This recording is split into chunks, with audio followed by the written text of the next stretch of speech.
जय हिंद दोस्तों, स्वागत है आप सभी का आर के स्टडी प्लेनेट में।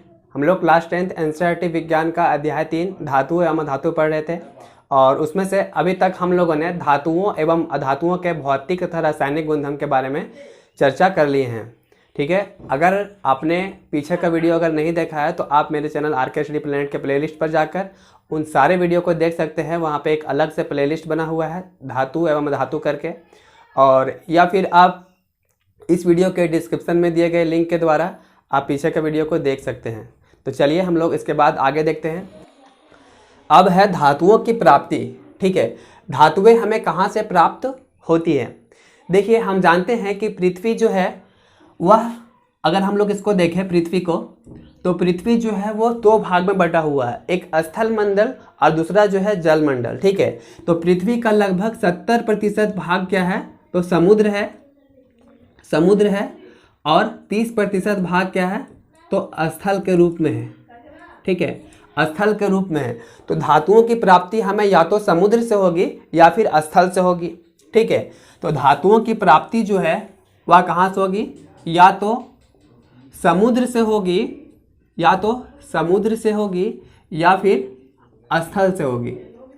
ठीक है, चूंकि समुद्र में धातुओं की प्राप्ति करना थोड़ा सा क्या होता है, कठिन होता है और इसमें समय भी ज़्यादा लगता है, और या जो प्रक्रिया होता है धातुओं को प्राप्त करना समुद्र से, वह बहुत ही खर्चीला भी होता है। ठीक है, लेकिन अगर हम लोग स्थल की बात करते हैं, पृथ्वी की भूपर्पटी की बात करते हैं, तो यहाँ से धातुओं को प्राप्त करना आसान होता है और कम खर्चीला भी होता है, समय भी कम लगता है। ठीक है, तो देखिए धातुएं जो होती है वह समुद्र से प्राप्त होगी या फिर स्थल से प्राप्त होगी, लेकिन धातुएं जो होती है वह शुद्ध रूप से पृथ्वी से प्राप्त हमें नहीं होती है। ठीक है, तो यह जो है किस रूप में प्राप्त होती है, धातुएं जो है वह खनिज के रूप में प्राप्त होती है। ठीक है, धातुएं जो है वह खनिज के रूप में प्राप्त होती है। ठीक है, देखिए खनिज के रूप में प्राप्त होती है। अब खनिज क्या है, तो देखिए पृथ्वी की अगर हम लोग स्थल की बात करते हैं, ठीक है, तो पृथ्वी की भूपर्पटी से प्राप्त प्राकृतिक रूप से पाए जाने वाले तत्वों या यौगिकों को क्या कहते हैं, खनिज कहते हैं। देखिए पृथ्वी से हम लोग जो कुछ भी निकालेंगे, मिट्टी, कंकड़, चट्टान, ये सारे क्या हैं, तो ये सारे जो है वो खनिज कहलाएंगे। अगर हम लोग मिट्टी की बात करते हैं तो मिट्टी में क्या, उसका जो है रासायनिक संगठन को देखेंगे तो या तो तत्व होगा या फिर क्या होगा, यौगिक होगा। तो हम लोग बोल सकते हैं कि खनिज क्या है।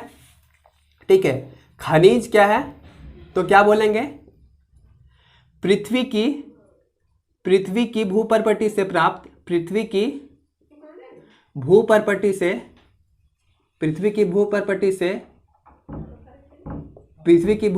से प्राकृतिक रूप से प्राप्त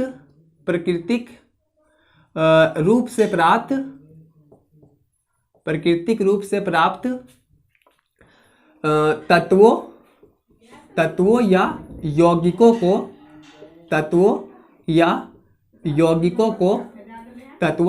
को क्या कहते हैं, को खनिज कहते हैं। ठीक है, क्या कहते हैं, खनिज कहते हैं। तो खनिज क्या होगा, तो पृथ्वी की भूपर्पटी से प्राप्त, ठीक है, पृथ्वी की भूपर्पटी से प्राकृतिक रूप से प्राप्त तत्वों या यौगिकों को क्या कहते हैं, खनिज कहते हैं। आप सिंपल सा ये समझ लीजिए, खनिज क्या है, तो पृथ्वी से जो कुछ भी निकलेगा, ठीक है, चाहे वह मिट्टी हो, कंकड़ हो, बालू हो, पत्थर हो, चट्टान हो, कुछ भी हो, वह सारा क्या कहलाएगा, खनिज कहलाएगा। ठीक है, और इन्हीं खनिजों में क्या होता है, तो अयस्क होता है। ठीक है, इन खनिजों में क्या होता है, धातुओं के अयस्क होते हैं, और जब हम लोग अयस्कों को हम लोग जब उसका शुद्धिकरण करते हैं तो फिर हमको जो है धातु प्राप्त होती है। ठीक है, आप ऐसा समझ सकते हैं जैसे हमारे पास देखिए 2 कंटेनर है। ठीक है, क्या है, 2 हम लोग कंटेनर ले लिए हैं। तो अभी हमने बताया कि पृथ्वी के भूपर्पटी से जो कुछ भी प्राप्त होता है वह क्या होता है, खनिज होता है। ठीक है, तो मान लीजिए मेरा पास जो है मिट्टी है, ठीक है, और क्या है, चट्टान है।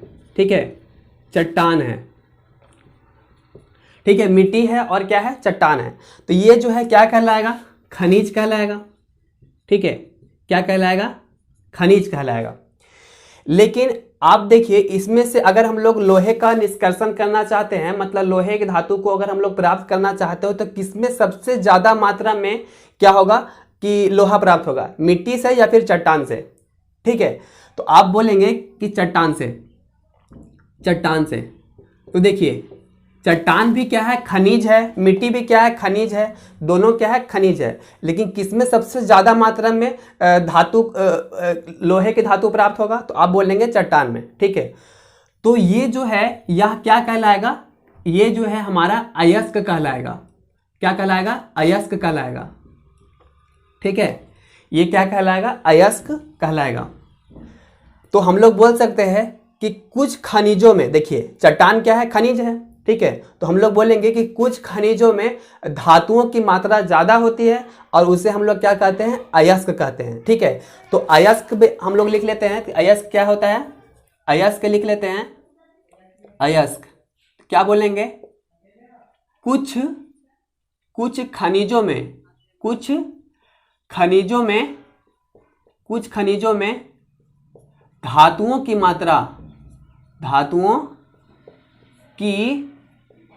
मात्रा ज़्यादा होती है, मात्रा ज़्यादा या फिर अधिक होती है, अधिक होती है। ठीक है, इसे क्या कहते हैं, इसे अयस्क कहते हैं। ठीक है, क्या बोलेंगे कि कुछ खनिजों में धातुओं की मात्रा अधिक होती है और इसे क्या कहते हैं, अयस्क कहते हैं। देखिए अयस्कों से धातुओं को प्राप्त करना क्या होता है, लाभकारी होता है। ठीक है, हालांकि खनिज से भी अयस्क प्राप्त होगा, लेकिन ज़्यादा लाभकारी जो होगा वो क्या होगा, अयस्कों से धातुओं को प्राप्त करना होगा। ठीक है, तो हम लोग बोल सकते हैं कि हर खनिज जो होता है, ठीक है, हर खनिज जो होता है वह अयस्क नहीं होता है, लेकिन हर अयस्क जो है वह खनिज होता है। ठीक है, देखिए हर अयस्क जो है वह खनिज होता है, लेकिन हर खनिज जो है वह अयस्क नहीं होता है, क्योंकि हर खनिज से हम लोग धातुओं को प्राप्त नहीं कर सकते हैं। लेकिन अगर हम लोग अयस्क एक का बात करते हैं तो हर अयस्क से हमको धातु प्राप्त हो जाएगा। अब हम लोग कुछ अयस्क को देखते हैं जिससे धातुओं को प्राप्त किया जाता है। ठीक है, तो चलिए हम लोग उसके देख लेते हैं। तो अभी हमने देखा कि धातुएं जो है उसके अयस्कों से प्राप्त किया जाता है। धातुएं जो है वो प्रकृति में जो है संयुक्त अवस्था में पाई जाती है, लेकिन कुछ धातुएं जो है जो सक्रियता श्रेणी के नीचे आने वाली धातुएं होती है, वह उनको जो है प्रकृति से प्राप्त करना थोड़ा सा आसान हो जाता है, क्योंकि वे मुक्त अवस्था में पाई जाती है। जैसे कि अगर हम लोग बात करते हैं सोना, चांदी, प्लेटिनम सक्रियता श्रेणी में सबसे नीचे आने वाली धातुएं हैं, ये बहुत ही कम अभिक्रियाशील धातु होती है। ठीक है, तो इनका जो है शुद्धिकरण करना थोड़ा सा आसान हो जाता है।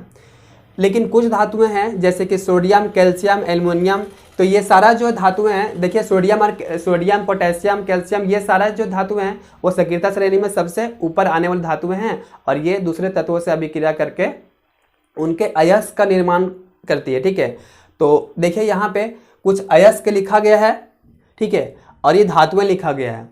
तो अगर हमको सोडियम धातु प्राप्त करना है तो इन अयस्कों का क्या करना होगा, शुद्धिकरण करना होगा। ठीक है, इन अयस्कों का सांद्रण करना होगा, शुद्धिकरण करना होगा, उसके बाद हमें ये धातुएं प्राप्त होगी। तो सोडियम है यहाँ पे, सोडियम का अयस्क कौन सा है, चिली साल्टपीटर, इसका सूत्र यहाँ पे है NaNO3। तो अगर हमको सोडियम प्राप्त करना है तो हमको चिली साल्टपीटर से हम लोग सोडियम धातु को प्राप्त कर सकते हैं, यानी कि सोडियम का अयस्क कौन सा होगा, चिली साल्टपीटर या फिर बोरेक्स। ठीक है, तो इस तरह हम लोग यहाँ पे देखेंगे तो कैल्शियम का कौन सा अयस्क है, डोलोमाइट या फिर जिप्सम। एग्जाम्स में ये फार्मूला नहीं पूछेंगे, ठीक है, आपको जो है ये याद रखना है। ठीक है, कैल्शियम का क्या है, डोलोमाइट या फिर जिप्सम। एल्युमिनियम का है बॉक्साइट या क्रायोलाइट। ठीक है, एल्युमिनियम का है बॉक्साइट या फिर क्रायोलाइट। देखिए यहाँ पे जो है एल्युमिनियम, देखिए यहाँ पे एल्युमिनियम है। ठीक है, तो एल्युमिनियम हमको प्राप्त करना है तो इनका जो है शुद्धिकरण करना होगा। ठीक है, इनको ऑक्साइड को हटाना पड़ेगा, ऑक्सीजन के परत इस पर जमा हो उसको हटाना पड़ेगा। ठीक है, तो ये सब जो हम लोग हटाएंगे तो हमको जो है क्या मिलेगा, तो एल्युमिनियम धातु मिलेगा। तो इनको जो हटाना क्या कहलाएगा, धातुओं का शुद्धिकरण कहलाएगा, धातुओं का सांद्रण कहलाएगा। ठीक है, अब देखिए कॉपर किससे प्राप्त होगा, तो इसका अयस्क कौन सा है, क्यूपराइट और कॉपर पायराइट। ठीक है, तो इससे जो है धातुएं प्राप्त होती है। तो कॉपर का अयस्क कौन सा हो गया, तो कॉपर पायराइट और फिर क्यूपराइट। उसके बाद आयरन, आयरन किससे प्राप्त होगा? तो हेमेटाइट अयस्क से, मैग्नेटाइट से या फिर आयरन पायराइट से। तो अगर पूछा जाए कि हेमेटाइट किसका अयस्क है, यानी कि हेमेटाइट से हम लोग कौन सा धातु प्राप्त कर सकते हैं? तो लोहा। ठीक है। मैग्नेटाइट से कौन सा धातु प्राप्त कर सकते हैं? तो आयरन। फिर आयरन पायराइट से कौन सा धातु प्राप्त कर सकते हैं? तो आयरन पायराइट से आयरन प्राप्त कर सकते हैं। ठीक है। उसके यहाँ पे क्या है? जिंक। तो जिंक किससे प्राप्त होगा? तो जिंक ब्लेड से प्राप्त होगा। देखिए यहाँ जिंक जो है, ये जो है सल्फर के साथ जुड़ा हुआ है, तो जिंक सल्फाइड बना रहा है। तो यहाँ पे सल्फर को अलग कर देंगे तो हमको जिंक प्राप्त हो जाएगा। तो जिंक सल्फाइड जो हो गया या फिर जिंक ब्लेड इसको कहते हैं, या किसका अयस्क है? तो जिंक का अयस्क है। ठीक है। तो ये सारे जो है अयस्क है और ये धातुएं हैं। ठीक है। एक बार फिर से, सबसे पहले अगर हम लोग बात करते हैं खनिज क्या होता है, तो पृथ्वी से प्राकृतिक रूप से प्राप्त कोई भी तत्व या यौगिक को क्या बोलते हैं हम लोग? खनिज कहते हैं। ठीक है। लेकिन कुछ खनिजों में अयस्कों की कुछ खनिजों में धातुओं की मात्रा ज्यादा होती है। ठीक है। उनको हम लोग क्या कहते हैं? तो अयस्क कहते हैं। तो यहाँ पे कुछ अयस्क लिखा गया है और उनसे जो है ये धातुएं प्राप्त होती है। ठीक है। इस तरह करके बहुत सारे धातुएं हैं। ठीक है। आप एग्जाम्पल के रूप में यहाँ पे समझ सकते हैं। तो अब हम लोग देखते हैं कि देखिए अभी, और हम लोग ये भी जान लिए कि जो सक्रियता श्रेणी में जो सबसे ऊपर आने वाली धातुएं हैं वो जो है क्या होती है? संयुक्त अवस्था में पाई जाती है, क्योंकि वे बहुत ही अधिक अभिक्रियाशील होती है। लेकिन यहाँ पे सोना, चांदी, प्लेटिनम ये जो है स्वतंत्र अवस्था में पाई जाती है, क्योंकि ये सक्रियता श्रेणी में सबसे नीचे आने वाली धातुएं होती है।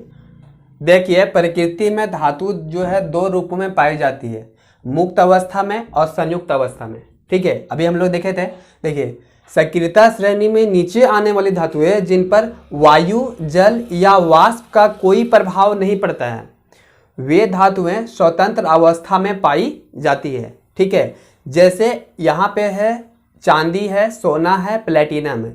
ये जो है सोना, चांदी और प्लेटिनम ये सक्रियता श्रेणी में सबसे नीचे आने वाली धातुएं हैं और ये जल्दी किसी से अभिक्रिया नहीं करती है, अतः यह स्वतंत्र अवस्था या फिर मुक्त अवस्था में पाई जाती है। अब देखिए यहाँ पे जो है संयुक्त अवस्था। ठीक है। तो वे धातुएं जो वायु, जल या अन्य पदार्थों से अभिक्रिया कर लेती है और यौगिक बनाते हैं, और ये धातुएं क्रियाशील होती है। ठीक है। तथा ये संयुक्त अवस्था में पाई जाती है। आप यहाँ देखिए आयरन जो है ये सल्फर के साथ जुड़ा हुआ है। ठीक है। Iron sulphide. ठीक है। या फिर Fe3O4 ये क्या है? जंग का एग्जाम्पल था। ठीक है। आयरन ऑक्साइड ये हो गया। तो यहाँ पे ऑक्साइड या फिर सल्फाइड के अयस्क के रूप में है कौन? ये आयरन जो है वह सल्फाइड या फिर ऑक्साइड के अयस्क के रूप में है। ठीक है। यहाँ पे ये इसके साथ जो है ये जो है आयरन जो है अभिक्रियाशील है, ये इसके साथ क्या हो गया? जुड़ गया, यानी कि ये संयुक्त अवस्था में पाया जा रहा है। हमको प्योर यहाँ पे नहीं मिल पा रहा है, आयरन जो धातु है वो प्योर नहीं मिल पा रहा है। ठीक है। इनको जो शुद्धिकरण करना होगा, धातुकरण करना होगा, उसके बाद हम लोग इसको जो है निकाल सकते हैं। ये आयरन धातु को हम लोग अलग कर सकते हैं। उसके बाद यहाँ पे देखिए एल्युमिनियम जो है, तो एल्युमिनियम भी यहाँ पे संयुक्त अवस्था में है। ऑक्सीजन यहाँ पे जल है। ठीक है। ये जल से अभिक्रिया कर लिया है। उसके बाद देखिए यहाँ पे कॉपर, तो कॉपर जो है ये भी सल्फाइड के रूप में है।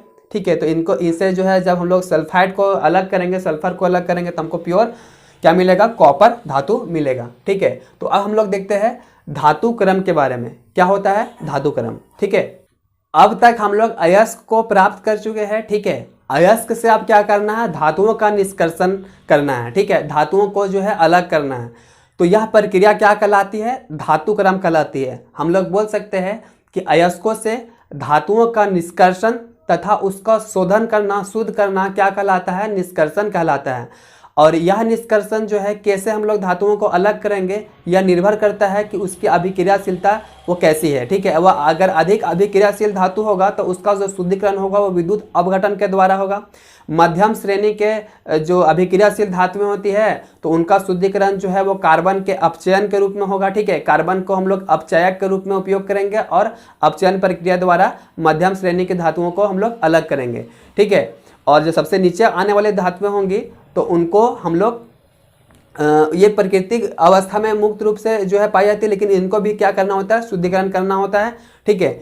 देखिए तो हम लोग बोलेंगे अयस्क से धातुओं के निष्कर्षण तथा शोधन धातु क्रम कहलाता है। अयस्क से किसी भी धातुओं के निष्कर्षण की प्रक्रिया उस धातु के क्रियाशीलता पर आधारित होती है। देखिए यहाँ सक्रियता श्रेणी में potassium, sodium, calcium, magnesium, aluminium ये सारे जो है वो क्या है, अधिक अभिक्रियाशील धातु है। तो इनको जो है सबसे पहले गलित अवस्था में लाया जाता है, द्रव अवस्था में लाया जाता है, उनके बाद इनका इलेक्ट्रोलाइसिस होता है, विद्युत अपघटन होता है, इनके बाद इनका शुद्धिकरण होता है। जब मध्यम श्रेणी के अभिक्रियाशील धातु को लेंगे तो इनका शुद्धिकरण जो है, देखिए सबसे पहले देखिए ये जो जिंक, आयरन या फिर लेड या कॉपर जो है इनका जो अयस्क होता है वो सल्फाइड के रूप में होते हैं या फिर कार्बोनेट के रूप में होते हैं। ठीक है, तो भर्जन और निस्तापन के द्वारा क्या है, भर्जन और निस्तापन हम लोग समझेंगे आगे। तो भर्जन और निस्तापन के द्वारा सबसे पहले इनका जो सल्फाइड और कार्बोनेट अयस्क है इनको हटाकर ऑक्साइड के रूप में लाया जाता है, और उसके बाद ऑक्साइड को हम लोग क्या, ऑक्सीजन को जो है अपचयन करवा देते हैं कार्बन की उपस्थिति में, उसके बाद हमको शुद्ध धातु प्राप्त हो जाता है। ठीक है, तो आप यहाँ से समझ सकते हैं, देखिए क्या है, यहाँ पे अयस्क है, अयस्क, उसके बाद यहाँ पे है अयस्क का सांद्रण। ठीक है, अयस्क का सांद्रण कहने का मतलब ये है कि जब हम लोग अयस्कों से, ठीक है, जब हम लोग अयस्कों से अवांछनीय पदार्थों को, ठीक है, हटा देते हैं तो यह प्रक्रिया जो है अयस्क का सांद्रण कहलाता है। अवांछनीय मतलब जिसको हम लोग चाहते नहीं है लेकिन फिर भी उसमें उपस्थित है, तो उन सारे पदार्थों को हम लोग जब हटा देते हैं तो उसको वह प्रक्रिया क्या कहलाता है, अयस्क का सांद्रण कहलाता है। ठीक है, तो देखिए यहाँ पे उच्च अभिक्रियाशील धातुएं जो होती है, ठीक है, उनको जो है, जैसे कि ये सब जो धातुएं हैं इनको सबसे पहले गलित अवस्था में लाया जाता है, उसके बाद उसका विद्युत अपघटन होता है, उसके बाद हमको शुद्ध धातु प्राप्त होता है। ठीक है, उसके बाद जो मध्यम श्रेणी का जो है धातुएं होती है, देखिए जिंक, आयरन, लेड या कॉपर, ये सब जो है मध्यम श्रेणी का अभिक्रियाशील धातुएं होती है।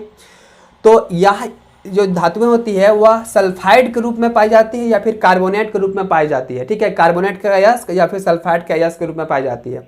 तो भर्जन प्रक्रिया के द्वारा हम लोग ऑक्साइड में बदलते हैं, और निस्तापन प्रक्रिया के द्वारा भी हम लोग किसमें लाते हैं, इन सारे धातुओं के अयस्कों को ऑक्साइड के रूप में लाते हैं। ठीक है, तो भर्जन और निस्तापन क्या है हम लोग आगे जानेंगे। देखिए उसके बाद जो है ऑक्साइड के रूप में लाने के बाद हम लोग कार्बन को जो है अपचयक के रूप में प्रयोग करके हम लोग ऑक्साइड को, ऑक्सीजन को जो है हटा देते हैं, और उससे हमको फिर शुद्ध धातु प्राप्त हो जाती है।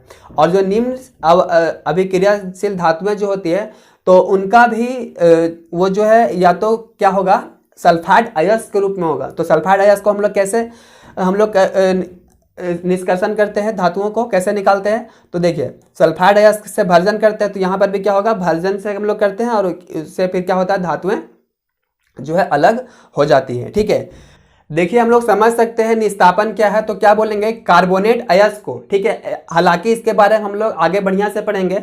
देखिए निस्तापन क्या है, तो कार्बोनेट अयस्क को ऑक्सीजन की अनुपस्थिति में उच्च ताप पर गर्म किया जाता है, और उसके बाद ये कार्बोनेट अयस्क जो है वो ऑक्साइड के रूप में परिवर्तित हो जाते हैं, और इस प्रक्रिया को क्या कहते हैं, निस्तापन कहते हैं। ठीक है, लेकिन भर्जन क्या है, तो क्या बोलेंगे कि सल्फाइड अयस्क को ऑक्सीजन की उपस्थिति में उच्च ताप पर गर्म किया जाता है, और उसके बाद ये सल्फाइड अयस्क जो है यह ऑक्साइड के रूप में परिवर्तित हो जाता है, और यह प्रक्रिया जो है क्या कहलाता है, भर्जन कहलाता है। ठीक है, और फिर उन ऑक्साइडों को हम लोग क्या करते हैं, तो कार्बन के उपचयक के रूप में लेते हैं और उससे ऑक्साइड को अलग कर देते हैं, उसके बाद हमको प्योर धातु प्राप्त हो जाती है। ठीक है, उसके बाद हम लोग आगे अब देखिए हम लोग देखते हैं कि धातु क्रम में क्या होता है, कुछ पद प्रयुक्त होते हैं, उसको हम लोग देख लेते हैं।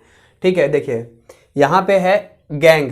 गैंग क्या है, तो क्या बोलेंगे कि अयस्क में उपस्थित, ठीक है, अयस्क में मिट्टी, कंकड़, बालू, ठीक है, ये सारे पदार्थ होते हैं जो क्या होते हैं, इसमें जो है अलग से मिले हुए होते हैं, जिनको हम लोग नहीं चाहते हैं फिर भी वह मिला हुआ है। ठीक है, तो उनको हम लोग क्या बोलते हैं, अवांछनीय पदार्थ बोलते हैं।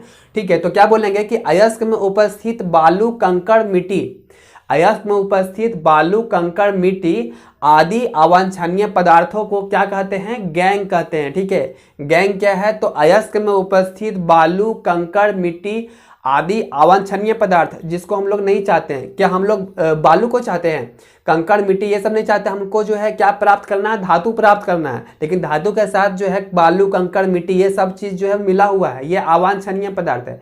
ठीक है, तो इनको अलग करना, ठीक है, इनको अलग करके जो हमको मिलता है, ठीक है, मतलब कि बालू, कंकड़, मिट्टी सारी को जब हम लोग अलग कर देंगे तो यही सब क्या कहलाता है, गैंग कहलाता है। बालू, कंकड़, मिट्टी आदि अवांछनीय पदार्थों क्या कहते हैं, गैंग कहते हैं। ठीक है, उसके बाद देखते हैं अयस्क का सांद्रण। ठीक है, क्या होता है कि अवांछनीय द्रव को, ठीक है, अवांछनीय द्रव्यों यानी कि पदार्थों को दूर करना क्या कहलाता है? सांद्रण कहलाता है, अयस्कों का सांद्रण कहलाता है। तो जब हम लोग बालू, कंकड़, मिट्टी ये सब को यानी कि गैंग को जब हम लोग निकाल देंगे, ठीक है, तो यह प्रक्रिया जो है, निकालने की प्रक्रिया को क्या कहते हैं? सांद्रण कहते हैं, मतलब अयस्क का सांद्रण कहते हैं। क्या बोलेंगे? अवांछनीय पदार्थों को दूर करना सांद्रण कहलाता है, अयस्कों का सांद्रण कहलाता है। उसके बाद देखते हैं निस्तापन। तो अभी हमने बताया था, तो कार्बोनेट अयस्क को जो है उच्च ताप पर वायु की अनुपस्थिति में गर्म करते हैं, और गर्म करने की प्रक्रिया को क्या कहते हैं हम लोग? निस्तापन कहते हैं, ठीक है। इससे क्या हो जाता है कि ये जो धातु के जो अयस्क के जो कार्बोनेट होते हैं वह ऑक्साइड में परिवर्तित हो जाते हैं, ठीक है। तो यह प्रक्रिया क्या कहलाती है? निस्तापन कहलाती है, ठीक है। तो ये क्वेश्चन आता है भर्जन और निस्तापन में अंतर बताइए, तो हम लोग क्या बोलेंगे? तो निस्तापन में क्या होगा? हम लोग कार्बोनेट अयस्क को जो है ऑक्साइड के रूप में बदलेंगे, जबकि भर्जन में क्या होगा? तो हम लोग सल्फाइड अयस्क को ऑक्साइड में बदलेंगे।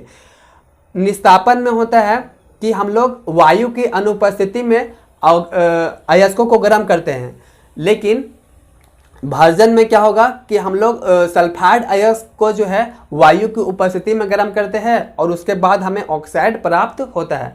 और जब दोनों से जब ऑक्साइड प्राप्त हो जाता है, फिर हम लोग उसको कार्बन की उपस्थिति में हम लोग अपचयन कर देते हैं, ठीक है। तो ये जो है भर्जन और निस्तापन हो गया। उसके बाद देखते हैं हम लोग गालक। क्या होता है कि जब हम लोग धातुओं का निष्कर्षण कर रहे होते हैं अयस्कों से, तो उसमें कुछ ऐसे पदार्थ होते हैं जो गलनीय नहीं होते हैं, जो गलने लायक नहीं होते हैं, ठीक है। तो कुछ ऐसा पदार्थों को मिला दिया जाता है, कुछ ऐसे पदार्थों को उसमें जो है मिला दिया जाता है, जिससे क्या हो जाए कि वह जो अगलनीय अपद्रव है वह दूर हो जाए। तो जिस चीज को हम लोग मिला देते हैं उसमें, वह क्या कहलाता है? गालक कहलाता है, ठीक है। क्या बोलेंगे? अगलनीय अपद्रव को दूर करने के लिए। अगलनीय मतलब कि जो गल नहीं रहा है, द्रव के रूप में परिवर्तित नहीं हो रहा है, ठीक है। तो अगलनीय अपद्रव्यों को दूर करने के लिए हम लोग धातु के अयस्क में कुछ ऐसे पदार्थों को मिश्रित करते हैं, जिससे क्या हो जाए कि ये जो है अपद्रव दूर हो जाए, ठीक है। तो क्या हो, तो हम लोग जिसको मिला रहे हैं उसमें वही पदार्थ क्या कहलाता है? गालक कहलाता है, ठीक है। उसके बाद 2 पॉइंट और है, उसको हम लोग देख लेते हैं, उसके बाद फिर हम लोग आगे देखेंगे। उसके बाद है धातुमल, ठीक है। तो क्या होता है धातुमल?